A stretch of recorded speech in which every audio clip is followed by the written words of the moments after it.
Budget सत्र में राष्ट्रपति के अभिभाषण और आम बजट पेश होने के बाद आज पहले कामकाजी दिन राज्यसभा के सभापति एम वेंकैया नायडू ने पूरे सत्र के दौरान सदन की कार्यवाही सुचारू और नियमबद्ध ढंग से चलाने पर जोर दिया। उच्च सदन में सदस्यों से अपील करते हुए सभापति एम वेंकैया नायडू ने कहा कि ऐसी किसी भी स्थिति को टाला जाना चाहिए जिससे सदन और राष्ट्र के हित प्रभावित होते हों। उन्होंने कहा कि सदन की गरिमा को सुनिश्चित करना सभी की जिम्मेदारी है। सभापति ने सदस्यों से अपील करते हुए कहा कि सदन में अनुशासन और गरिमा को बरकरार रखा जाए। इसके साथ ही सभी सदस्य सार्थक ढंग से चर्चा में हिस्सा लें। सभापति ने यह भी कहा कि देश में प्रतिनिधित्व वाले लोकतंत्र के 100 साल पूरे हो चुके हैं। केंद्रीय और विधायी परिषद के पहले प्रत्यक्ष चुनाव 1920 की सर्दियों में हुए थे। उन्होंने कहा कि लोकतंत्र का मतलब लोगों की उनके निर्वाचित प्रतिनिधियों के माध्यम से सार्वजनिक मामलों के प्रबंधन और नीति निर्धारण में भागीदारी होता है। सभापति ने उम्मीद जताई कि राज्यसभा के पिछले 4 सत्रों जो हैं वो भावना के अनुरूप हुए। इस बार महत्वपूर्ण बजट सत्र में भी भरपूर कामकाज होगा। My appeal to all of you is that try to make the session more purposeful, and then the issues that can be discussed, they can be discussed threadbare in a peaceful, orderly, dignified manner. Last time some unfortunate incidents happened. I don't want to recall them, but it's all binding on all of us to see that the House runs properly.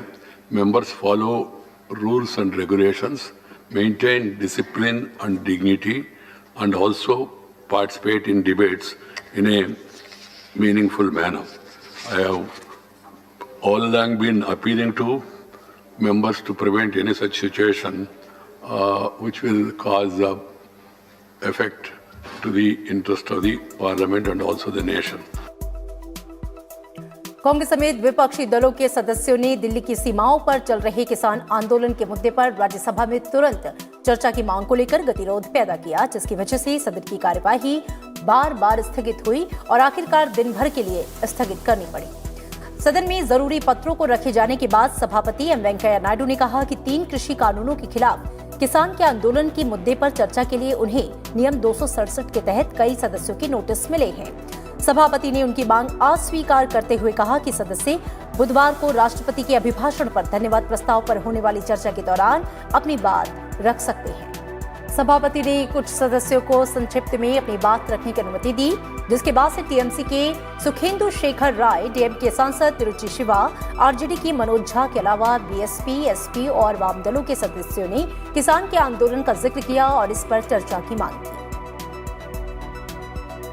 Everybody wants that is a matter of national importance. Even government is also holding discussions, but the House is not aware of what is going on in between the government and the Kisan organizations. Right. That is why this House should discuss Right. at length the matter of national importance because it is concerning the annadata of the country. Right, I understand. सब बात करना चाहते हैं ठीक है। और discuss करना चाहते हैं। Thank you. तो इसमें जैसे एक सॉल्यूशन निकल सके तो इसमें कोई एक यहाँ पर चर्चा होनी जरूरी, बाहर सड़क पे हो रही Thank है, you. यहाँ पर भी हो Satish जाए। ji. One thing I want to put the record straight, that people say that there was no discussion on farm laws. The farm laws were discussed. Please, if you say no, I have to refer the record, and it was given 4 hours, and 4 hours were completed in the House.